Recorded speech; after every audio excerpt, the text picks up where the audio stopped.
On vous en parlait hier, on l'avait annoncé. Hélène Gâteau est avec nous. C'est un peu sa semaine avec le Centre national de la mer, avec ce centre aquatique extraordinaire qui est ici à Boulogne-sur-Mer, un des plus beaux à notre avis.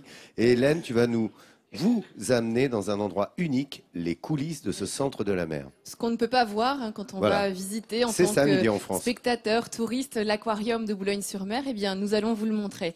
Alors, ça consiste en quoi, les coulisses? Bien évidemment, il y a le nourrissage des poissons, il y a aussi le nettoyage des aquariums, mais pas que. On a par exemple aussi le bouturage du corail. Il y a également des soigneurs qui assurent la reproduction des différentes espèces.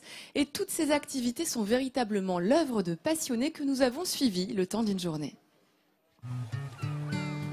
À Boulogne-sur-Mer, tôt le matin, alors que la plage est vide et que les premiers bateaux de pêcheurs quittent le port, au Centre national de la mer, dans les coulisses, les soigneurs s'activent avant l'ouverture du centre au public. Nettoyage des aquariums, nourrissage des différentes espèces, prélèvement et mesure de la qualité de l'eau, tout le personnel s'affaire à des tâches bien précises. Comme tous les matins, Frédéric, biologiste et chimiste, effectue des prélèvements afin de mesurer la bonne qualité de l'eau des différents bassins de cet aquarium. Dans son laboratoire, il réalise tous les tests nécessaires. Mon travail, c'est de vérifier en permanence ce qu'on appelle les ambiances d'élevage. Je vais donc contrôler la qualité des eaux, puisqu'il n'y a pas qu'une seule eau, mais 11 eaux différentes. Il faut vraiment faire en sorte de vérifier ça quotidiennement. Le but est de vraiment faire en sorte que les animaux se sentent le mieux possible. Au même moment, dans la nurserie au sous-sol, Simon s'apprête à transférer des bébés hippocampes vers les bassins d'exposition. Après quelques mois passés en réserve, ces animaux sont prêts à rejoindre leur aquarium pour le plus grand plaisir du public. Une tâche délicate et un moment particulier pour ce soigneur.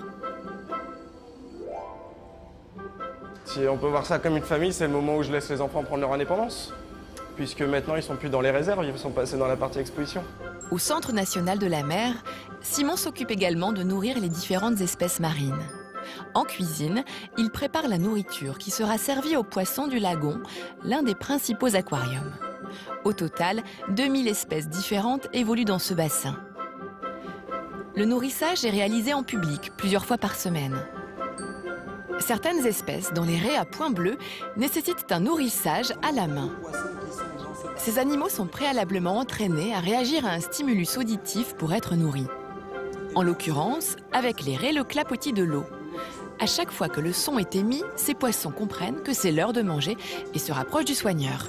Ici, ils grandissent grâce à un entraînement de nourrissage où on favorise directement le contact entre l'animal et le soigneur. Un petit mot suffit en fait à vraiment faire comprendre à l'animal ce que l'on attend de lui. Les raies à points bleus peuvent ainsi être nourries en toute sérénité. Au final, dans notre travail, on arrive à faire en sorte que ces animaux peuvent vivre le plus longtemps possible et dans les meilleures conditions. Thomas, lui, travaille depuis plusieurs mois avec un poulpe originaire du Pacifique. Cet animal, lui, doit être stimulé visuellement pour se nourrir. Ce matin, le poulpe reçoit un bocal qu'il doit ouvrir lui-même afin de s'alimenter. Un entraînement particulier et original. On l'entraîne 3 fois par jour à venir manger. On le stimule à l'aide de jeux. C'est un animal qui arrive à résoudre des énigmes. Il a 9 cerveaux en fait. Il a un cerveau par tentacule, plus un cerveau général qui lui permet aux fonctions vitales et cérébrales. C'est intéressant parce que ce sont des animaux qui interagissent avec nous. Ils aiment le contact, ils viennent, ils n'ont pas peur de l'humain. Une fois qu'ils ont assimilé que le soigneur a apporté la nourriture, il y a une relation qui s'est installée, c'est sûr. Au bout de quelques minutes, le poulpe réussit l'exercice. On a la chance d'en apprendre tous les jours parce qu'un poulpe, ça s'apprivoise, on va dire. Tous les jours, c'est différent et on profite vraiment de notre métier. C'est vraiment un métier passionnant. Des passionnés, le Centre national de la mer en compte une douzaine. En coulisses, Marion s'occupe du corail, puisque l'aquarium en abrite plus de 70 espèces.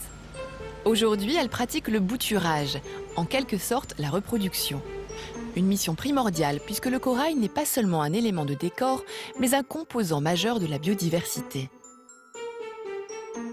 Le corail, c'est à la base un animal qui va vivre en fait avec des plantes. C'est aussi important que les poissons puisque les deux sont liés.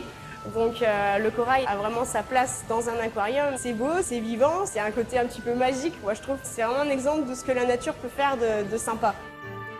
Le Centre national de la mer propose donc aux visiteurs une diversité d'espèces animales marines exceptionnelle. Derrière ces animaux, des hommes et des femmes passionnés et fascinés par le monde marin. Ils travaillent ici tous les jours pour le bien-être des poissons, mammifères marins et autres coraux. Au bord de la Manche, dans le nord, un coin splendide qui offre régulièrement des couchers de soleil majestueux.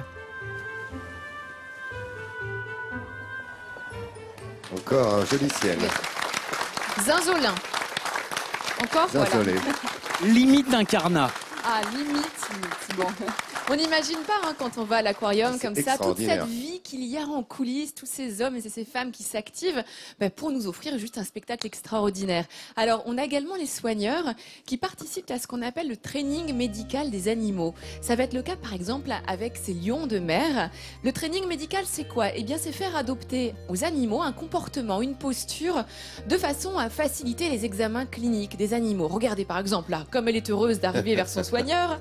Et là, on lui apprend, grâce à un petit geste, à se mettre en décubitus latéral, couché sur le côté, de façon à pouvoir pratiquer sur ce lion de mer une échographie. Alors l'intérêt de tout ça, eh bien, c'est de ne pas avoir à les anesthésier au cas où l'animal est souffrant, malade, en cas d'échographie de gestation par exemple. On va même jusqu'à leur ouvrir la gueule, voyez-vous, pour leur brosser les dents. Alors on pourrait croire que c'est complètement superficiel, inutile, mais non. Ça permet de faire un examen de la cavité buccale qu'il soit poussé et de pouvoir agir en cas de pathologie. Donc tous ces trainings médicaux sont essentiels pour les soigneurs et pour les animaux. Et généralement, c'est plusieurs années de travail, une complicité, une relation de confiance nécessaire entre l'homme et l'animal pour arriver à une sorte de relâchement des animaux. Vraiment, ils font confiance à leurs soigneurs. Ils se mettent dans des positions qui ne sont pas du tout naturelles pour eux, mais qui sont, comme je vous disais, vraiment indispensables beaucoup de travail, pour pouvoir réaliser des examens cliniques. Et d'ailleurs, le Centre de la mer, Centre national de la mer de Boulogne-sur-Mer a été récompensé en 2008 par un premier prix grâce à un entraînement médical qui vise à pouvoir faire pénétrer un endoscope dans le tube digestif d'une otarie, donc sans l'anesthésier, pour pouvoir la réhydrater ou pour pouvoir la soigner ou faire une endoscopie grâce à un appareil médical, voir s'il y a une quelconque pathologie. Donc ça, c'est vraiment une prouesse qui est faite après des années et des années de travail. Écoute, merci beaucoup de cette précision. C'est bien d'avoir un vétérinaire qui vous donne tous les détails, non seulement grâce à Midi en France, d'aller dans les coulisses du Centre national de la mer, mais en plus, là, avec un veto, avec Hélène, c'est très facile. Alors,